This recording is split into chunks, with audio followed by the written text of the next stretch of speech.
வணக்கம் மாணவர்களே. இன்று நாம் கடந்த வகுப்பில் நாம் பார்த்தது அரசியல் அறிவியல் என்பது கலையா அல்லது அறிவியலா என்ற ஒரு தலைப்பில் நாம் பார்த்தோம்.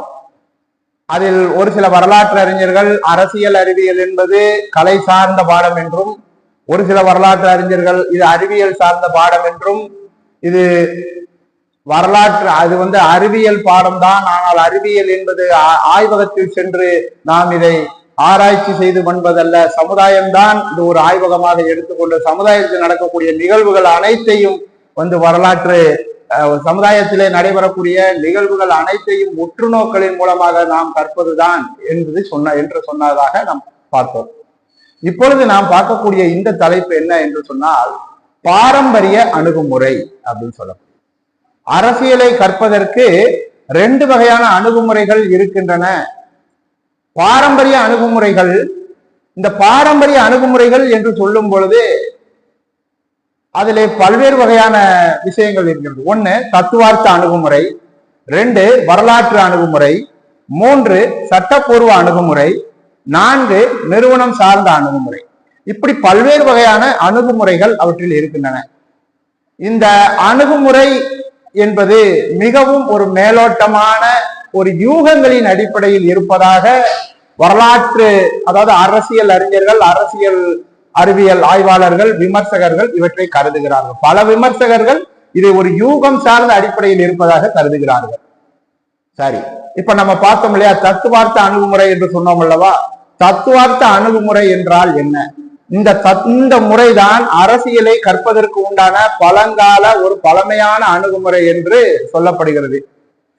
இதனை அனுமானங்கள் மற்றும் மனோதத்துவ அல்லது நன்னறி சார்ந்த அணுகுமுறை என்றும் கூறலாம். எப்படி?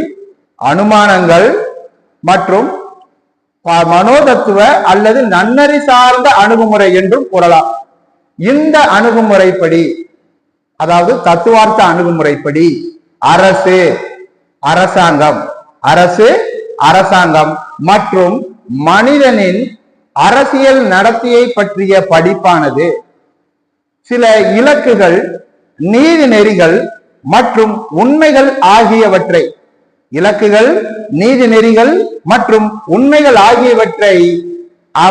ஆகியவற்றை அமைவதில் நெருங்கிய தொடர்புடையதாக இருக்கப்படுகிறது என்று கருதுகிறார்கள்.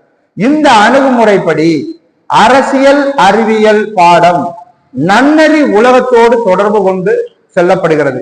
நன்கு கவனிக்கவும், அரசியல் அறிவியல் பாடம் என்று சொல்லக்கூடியது நன்னறி உலகத்தோடு தொடர்பு கொண்டுள்ளதாக கொண்டுள்ளது. ஆனால் இந்த அணுகுமுறை மிகவும் மேலோட்டமானதாகவும் யூகங்களின் அடிப்படையில் இருப்பதாக பல விமர்சகர்கள் இவற்றை கருதுகிறார்கள். இந்த தத்துவார்த்த அணுகுமுறை என்று சொல்லக்கூடியது மேலோட்டமான அணுகுமுறை. இது யூகங்களின் அடிப்படையில் தான் இவற்றை சொல்லப்படுகிறது என்று சொல்லுகிறார்கள் அரசியல் விமர்சகர்கள். ஓகே, இது தத்துவார்த்த அணுகுமுறை என்பதை பற்றி இப்பொழுது நாம் பார்ப்போம். அடுத்து நாம் பார்க்க இருப்பது வரலாற்று அணுகுமுறை. இந்த வரலாற்று அணுகுமுறை என்றால் என்ன? அரசியல் அறிவியல் என்ற இந்த பாடம் கடந்த காலங்களில் அரசுகளும் அரசாங்கங்களும் அரசியல் நிறுவனங்களும் எவ்வாறு தோன்றி படிப்படியாக வளர்ச்சி பெற்று வந்தன என்பதை அறிந்து கொள்வதிலிருந்து தொடங்குகிறது. இந்த வரலாற்று அணுகுமுறை என்பது அரசுகளும் அரசாங்கங்களும் அரசியல் நிறுவனங்களும் எப்படி படிப்படியாக வளர்ச்சி பெற்று வந்தது என்பதிலிருந்து தொடங்குகிறது. தனி மனிதர்களும் அவர்களின் விருப்பங்களும் அரசியல் அமைப்புகளின் வெற்றி தோல்விக்கு காரணமாக இருந்தன என்பதை பற்றியும், அதனை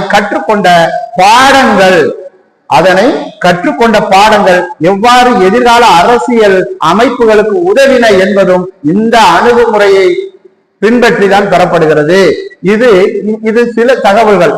உதாரணமாக, கடந்த ஆண்டுகளிலே அரசியலிலே என்னென்ன குறைகள் நடைபெற்றது, அந்த குறைகளை வரக்கூடிய ஆண்டிலே இந்த தவறுகள் எல்லாம் நடைபெறாமல் இருக்க வேண்டும் என்பதை சரி செய்வது கொள்வதுதான் இந்த வரலாற்று அணுகுமுறையினுடைய கருத்தாக இருக்க முடிகிறது.